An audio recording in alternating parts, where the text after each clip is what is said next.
Guys, I just had one murder the popper. Look at that thing, son. Oh, there he is. Just like that. Another one. Look at that. He murdered it so hard. It's the best popper I've literally ever thrown. Fat, chunky thing. We'll get it back in the water. Another quality fish. I left the net in the truck. Be careful with trebles on a green fish. Look at that guy right there. Big fish. I like it when there's no doubt. It's like, pakadoo. Fish on. That's a toad, brother. Golly. Hey guys, welcome to today's video where we're going to start talking about summer coming to an end and the fall fishing transition and the things you should be getting ready for, the baits you should be stocking up on, and the approach you should be taking to finding fish so you can stay on them as they get ready to strap on the fall feed bag.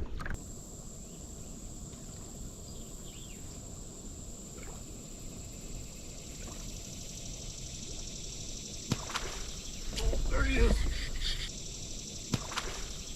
There he is. Guys, I just had one murder the popper. Oh my goodness. Let's get this guy in the net. Dude just murdered the popper. Let's get him in the net. Look at that thing, son. All right, guys, so let me get this guy unhooked. I'm gonna get him measured and photographed. I'm gonna get him released, and then I'm gonna show you what I caught him on and why I think this bait is perfect for late summer into fall and all the way to the winter. So here we go. All right, guys, fish was right at 18 inches. Fat, chunky thing. We'll get it back in the water, see if we can't get another one. Ha-ha. All right, so let me show you what I caught that fish on and why I really enjoy fishing this particular bait. Okay, this is the World Pop with the flash boost from Shimano, and it's got a really nice tail on it that does a lot to create action when it's sitting still. But the flash boost is that little thing that sits inside there and flickers. But it also has more of a tapered shape to it around the lower part of the head, which might be hard to see there. But what I do is I fish it on a loop knot. And what that loop knot does is when I pop it, it pops, but it runs into its own wake. And then because of the loop knot, when I give it slack back, so I pop, pop, and give, pop, pop, and give. So when I give it slack, it runs into its own wake and it turns sideways. And then once it turns sideways and it's sitting there rocking on the wake that it created when I jerked it, it makes that flash boost rock. And I can't tell you how many big fish I've caught on this thing just in the short time that it's been out. I've caught a lot of big fish on poppers over the years, and this has quickly become my absolute favorite popper for the reason that you just saw. So if you're looking for a late summer bait and you're catching them on top water, but walk the dog baits and whopper ploppers and things like that have a hard time working up in tight spaces. So the main reason that I like to switch to a popper, especially off peak, is it stays in the strike zone a little bit longer. And fish in the summertime are lethargic just like they are in the wintertime, even though they have a higher metabolism and they have to eat more. So a bait that pops, creates a commotion, and then sits in the strike zone, and then it has that action while it doesn't have action with that little flash boost thing flickering, just elicits some unbelievable strikes. But the main reason that I like the popper over a walk the dog or a whopper plopper or something like this is you can throw it up into those little tight holes and you don't need a lot of room to get it working, and you can pop, pop, bloop, bloop, and that bloop sound sounds like fish feeding, and it creates that competitive feeding environment where the fish look up, think that other fish are trying to eat it, and run up and smash it. So if you're not throwing a popper late summer into fall and all the way into the winter, I think you're missing out on some really crazy violent strikes. I also think you're leaving some fish on the table that may or may not chase down a whopper plopper or a walk the dog style bait. And this fish is so much better up in little tight places. So tie on a popper and I promise you, you'll get a lot more exciting bites. You'll catch fish you couldn't catch on anything else, and it works late summer all the way through the winter time. So there's two completely different ways that I like to fish a popper. And when I'm throwing up to shallow water, like along a bank like this right here, when I throw up to the bank, when it's in shallow water, because there's potentially root balls and tree limbs and stuff under that, plus I want it to skitter more, I hold my rod tip up and I do a pop and a give, and I do like one pop at a time, every now and then two. But I want that swoop in the line so that when the fish takes it, it doesn't you know, feel me, and it gets to take it down like that one did before I set the hook. So it basically puts the, you know, it puts it in my favor that I don't jerk the lure out of the fish's mouth by leaving that slack in the line. That also allows it to turn when I tie that loop knot. Now, that's for shallow water. If I am fishing shallow water, and a lot of times I'll change mid-retrieve. So like, for example, I've got a point out here in front of me. So I'll throw to that point, and while I'm up shallow, I'll do the high stick pop, pop, pop, give, or pop, give, and then sit. And just let it sit for a few seconds to 30 seconds to even a minute sometimes. If there's any wind and it's gonna sit there and rock, I'll leave it, because that bead's gonna make noise and that flash boost is gonna flash. Now, when I get out to deeper water, where I'm gonna be wanting to call those fish up from a brush pile or something deeper, I'm gonna take my rod and I'm gonna go more horizontal. And the reason for that is I wanna snap and down. And then that way that mouth goes boop, and it creates that guttural sound that sounds like fish feeding on the surface, and it gets those fish that are deeper's attention. They look up, they see that disturbance, they see that bloop, bloop. And then what I like to do is when I snatch it, I like to bloop it, and then I like to pull. So I do a bloop, and then I pull so that it goes under, creates a bubble trail, and then it's working its way to the surface. Then when it pops up, it sits there and rocks for a second because it went under and popped up like a submarine surfacing. So again, I'm gonna demonstrate it one more time. When I'm fishing shallow, oops, professional overrun. So let me demonstrate this one more time. So if I make a long cast up to a point or something, and I'm fishing shallow, I'm gonna hold my rod tip up. I want it to skitter and spit while it's shallow, okay? Once I get it out to where there's a drop off, a ledge, or if I'm fishing in deeper water, I'm gonna bring my rod tip over and I'm gonna get horizontal. You can do it either way, but because I'm fishing with a right-hand retrieve reel, I'm gonna do it this direction. It's way more effective. So you're gonna pop down and do a pull after each pop. Get that guttural thing going and then pull it. And when you let it go, it makes a bubble trail coming to the surface. And when it surfaces, it's got a bit of a rock to it because it went under and it's working its way up. So that makes it more active when it's sitting after the pop, pop, give, and then sit. And that sit, more often than not, can be the ticket. So again, you throw up to those points, skitter, skitter, skitter. It's skittering and spitting, and it's looking like a bait fish getting attacked in shallow water, like often happens. Again, you get out there to that deeper water, 3, 4, 5, 6 foot. I've had fish come up from 25 feet off of a graph and hit it. You're gonna wanna get your line on the water, get your tip down, and make more of a bloop.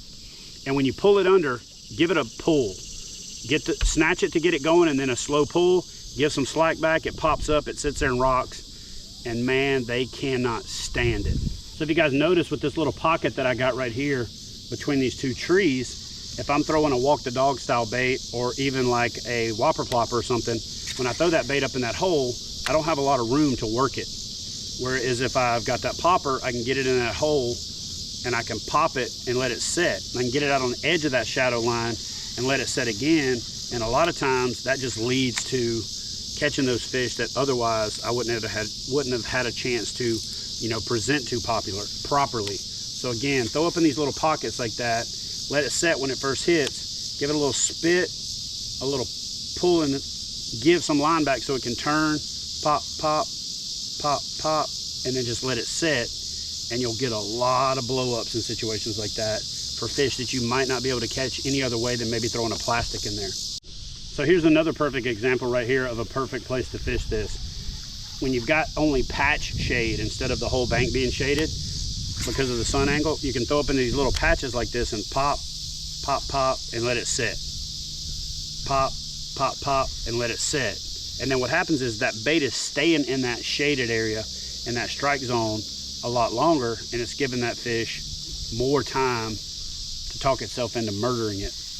And again, don't be afraid to throw back into the same spot a couple of times, because sometimes those fish, like I said, they're not ready yet, they're lethargic, but that popping, that bloop bloop, is a lot like when your mama's cooking dinner and that fork starts to hit the plate, or you start to hear the stuff coming off of the stove, your mouth starts to water because you know it's about to go down. That's the same thing that happens when bass hear popping on the surface. They know somebody's feeding.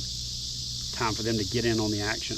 All right, and so here is the absolute best case scenario for a popper, is when you've got a point coming out and you've got shade going around the entire corner. So you can throw around the corner and work it from the sun into the shade and around the corner But when you get right off the point, when you get to that shade line, pop it a couple times, give it some slack, and let it set. And that is a really high percentage location for a fish to be waiting to ambush and smash a topwater popper. I mean, you would think this is a fluke, but literally that is the third one today where I've had these brim come up and pop these poppers. Now, the reason I wanted to show you this is not to say, oh, look, I caught a brim on a popper. But what it does show is that when you throw these poppers and you throw them up in those little shady pockets, even the brim come up and pick at that tail and pick at the bait. And if they can't eat it, then what happens is that bass sees all those fish pecking at the top and it runs up there, those bass scatter, or those brim scatter, and that bait's left there to get murdered. So yet another reason why these poppers are flat deadly. Here's another one.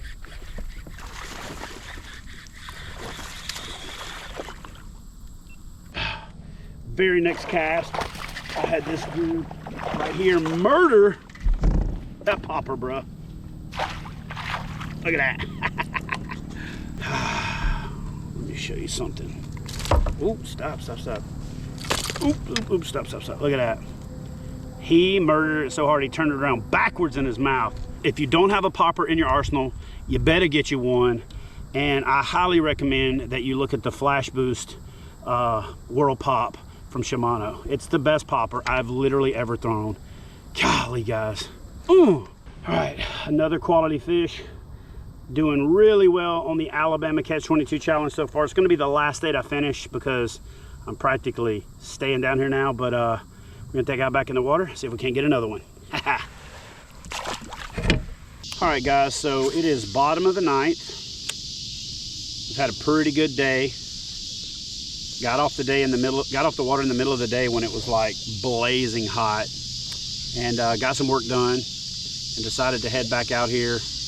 Gina's over yonder somewhere doing a little exploring, trying to shoot a video for one of his September bait recommendations. And I'm just stuck on this popper bite, guys. I honestly wanted to switch it up and try something else, but you know, I caught him earlier kind of when I shouldn't have caught him on a popper.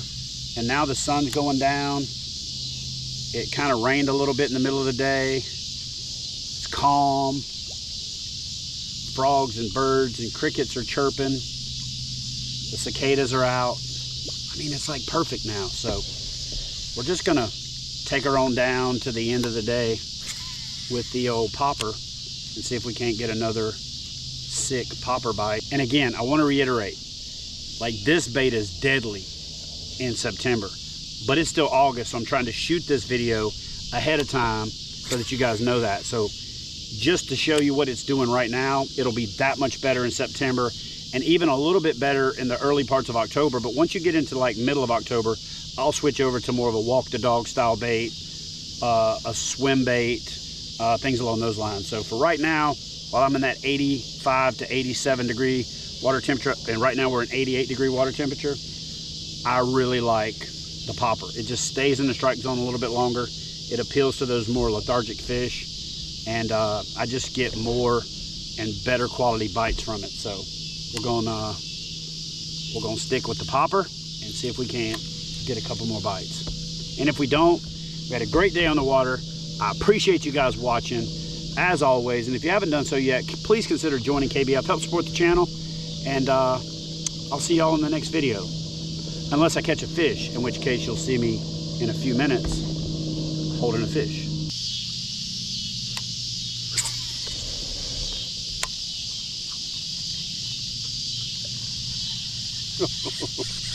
There's the little guy. He popped it, son. And you know what? He ain't big, but they are fun on a popper no matter what.